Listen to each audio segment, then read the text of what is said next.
Okay, so today we're diving into some pretty murky waters, the American healthcare system.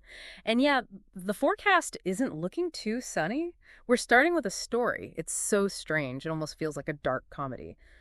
But it brings up some serious questions about where we are and where we're headed. It is striking how this story, even though it's so bizarre, it's resonated with so many people. It seems like it's hitting a nerve. Right. We're talking about the case of Luigi Mannon. This is the man who murdered the CEO of United Healthcare, Brian Thompson. But here's the twist. The public's reaction has been anything but typical. Exactly. We're not seeing the expected shock and outrage. It's more like this, I don't know, like a dark approval. It's like everyone's kind of chuckling about it on social media, even in regular conversations. Yeah, it's crazy. People are posting laughing reactions on Facebook. There are memes on Reddit. Even some conservative commentators are saying things like, well, he had it coming. It's like the entire system is on trial here. And this murder is some weird form of jury nullification. This case, with all the strange details, and that even stranger public reaction, it really shows how frustrated people are with healthcare. It's a symptom of a much bigger problem. And to really dig into that problem, we're looking at this YouTube video. It's by Adam Conover. It's called The Real Killer is the American Healthcare System. Now, Conover's known for his comedic style, but he's raising some serious concerns about how badly the system is failing us. Yeah, Conover's definitely funny. But his points about corporate healthcare are really sharp, especially about United Healthcare. He argues that their focus on profits is directly impacting people's lives, often with terrible consequences. And he backs it up with facts. Conover talks about United Healthcare making a crazy $22 billion in profit. But at the same time, they're denying 1 out of every 3 insurance claims. They've even been investigated by the Senate for targeting vulnerable people. It really seems like profits are more important than patients. And it's really important to understand what a denied claim really means. It's not just paperwork. It's a real person being told they can't get the medical care they need, care their doctor recommended, sometimes even life-saving treatment, all because the insurance company doesn't think it's necessary. That can lead to delays in treatment, medical debt, and tons of stress for individuals and families. You've probably experienced this yourself, or you know someone who has. That stress of fighting with your insurance, the fear of going into debt over medical bills, these aren't just abstract decisions happening in some boardroom. They have a real impact on people. Exactly. And when you think about those corporate practices and how people are reacting to Thompson's murder, Conover's argument makes a lot of sense. This anger, this feeling that the system is rigged, it comes from a real place. And it's not just frustration either. This broken system is deadly. Conover cites an NIH study. It estimates 68,000 preventable deaths every year in the U.S. just because people don't have health insurance. That's like an entire city disappearing every year. Because of this broken system. That's a scary thought. And it shows what Conover's saying. When people are denied basic health care, they'll do whatever it takes to get treatment. And that desperation can be dangerous. And that brings us to another unsettling part of all this, the rise of misinformation, and figures like Robert F. Kennedy Jr. When people stop trusting institutions, they look for answers somewhere else, even if those answers aren't based on facts or science. And RFK Jr. is like a poster child for the anti-vax movement. He's constantly saying things that go against what scientists agree on. Right, like saying that vaccines cause autism or that COVID was a bioweapon made to target specific races. But here's where things get even crazier. They made him the head of Health and Human Services. That's kind of ironic.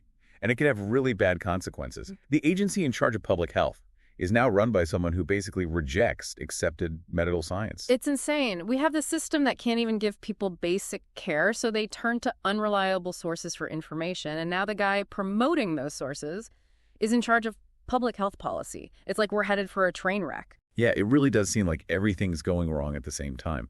The murder, RFK Jr. getting that position, it all points to a system that's falling apart. A system that's making people lose trust. Yeah. And that makes them easy targets for extreme ideas. Conover talks about how people are forced to do their own research online because they can't find good information. And that often leads to these crazy conspiracy theories. It's like the system isn't just failing to provide medical care, it's failing to provide good advice. Right. And that gap gets filled by people with their own agendas. They might be trying to make money or get political power, or they just really want to spread their own beliefs, even if those beliefs aren't true. So we have people who are desperate, they don't trust institutions, and they're bombarded with lies. And now all those things are coming together in a way that could really hurt public health. RFK Jr. getting appointed to HHS feels like the result of all these failures. It definitely shows how a broken system can help people with dangerous ideas get into positions of power. What do you think will happen? Now that we have someone who doesn't believe in science, in charge of public health, this is the guy who wants to get rid of all vaccines that have saved so many lives, and gotten rid of diseases like measles. There's no question that vaccines work. They're one of the biggest achievements in public health. If we undo all that progress, it could be devastating. We could see outbreaks, and people could die needlessly. It's terrifying. The guy supposed to protect public health might actually be a danger to it. It just shows how important trust is, and how important it is to make decisions based on evidence if we want society to function properly. Conover says this whole situation is a wake-up call. He says we need to demand better from our healthcare system and from our leaders. But how do we even start fixing a problem this big? It feels like we're fighting a giant machine that doesn't care. It's definitely a huge challenge. Yeah. But even the most complicated systems Yeah. are made up of individual parts. We can all do something to change things. We can stay informed. We can support organizations that are fighting for healthcare reform. We can contact our elected officials. And we can have thoughtful conversations with friends and family. That sounds too easy. Can we really make a difference in a system this broken? Change takes time, and it doesn't happen all at once. It happens when enough people demand better, when they hold those in power accountable, and when they advocate for real solutions. That's how we can create a more just and fair system. This deep dive has been intense, to say the least. We started with this crazy murder case, then we talked about corporate greed, the spread of misinformation, and now the potential collapse of public health. It's a lot to take in, Mm-hmm. but it shows that all these issues are connected. We can't just pretend they don't exist. We need to be aware, engaged, and active in shaping the future of healthcare. So it feels like we're at a crossroads here. One path leads to this broken system getting even worse, with people getting more desperate and giving up hope, and the other path leads to the possibility of real change, a system that actually cares about people. But it's going to take all of us working together to get there. I agree. And even small things can make a difference. Staying informed, having those difficult conversations, supporting groups that are fighting for change, contacting your representatives. It all adds up. I know it can feel like we're fighting an uphill battle, especially when you see things like the Luigi Mannon case and RFK Jr. getting appointed. It makes you wonder if things can ever really change. But I keep thinking about what Conover said. We have the resources, the technology, everything we need to provide healthcare for everyone. So what's stopping us? Is it that people don't care? Are they scared? Or is it something else entirely? I think it's a lot of things. You have these powerful corporations who make a lot of money from the system the way it is, and they don't want things to change. Then you have the politicians who can't seem to agree on anything, and they don't want to deal with such a complicated issue.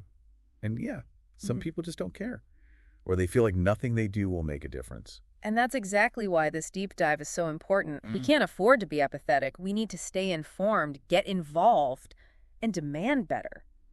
This isn't just about healthcare. It's about the kind of society we want to live in. It's about taking back control of our health, our well-being, and our future. Right. We need to realize that healthcare is a basic human right. It shouldn't just be for the rich or the lucky few. We need to build a system that's fair and that everyone can access. That's a good way to put it. And it's something worth fighting for.